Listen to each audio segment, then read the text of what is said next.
आमच्या मागण्यात देवेंद्र फडणवीस बोलले होते सत्ता यायच्या अगोदर आम्ही कर्जमाफी करू, मग केली नाही. मग कर्ज वसुली का चालू आहे? ह्या बँका का आमच्या शेतकऱ्यांच्या घरात जात आहेत? आमचा विरोध आहे याला, आम्ही विरोध करतोय. तुम्ही उदय सामंत बोलले होते पश्चिम होऊन ना की आम्ही करणार नाही. बँकांनी सक्तीची कर्जमाफी वसुली बंद केली पाहिजे.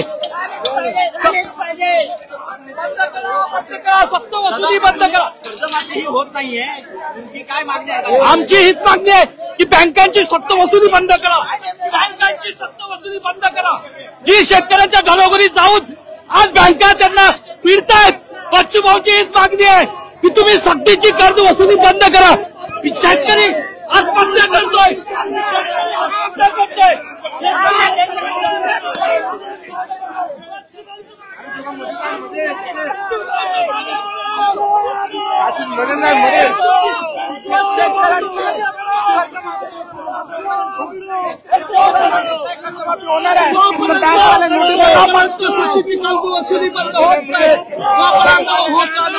बँकवाल्यांनी शेतकऱ्याच्या घरी जाऊ नये.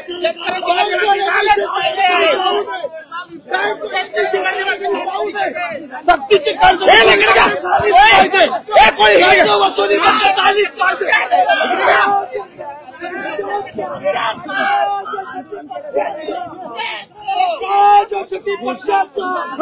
शेतकऱ्याची सक्तीची कर्ज वसुली बंद झाली पाहिजे ही आमची मागणी आहे. शेतकरी आत्महत्या करतोय.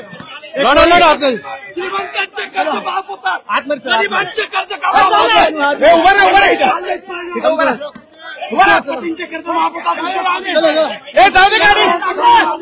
सरकारी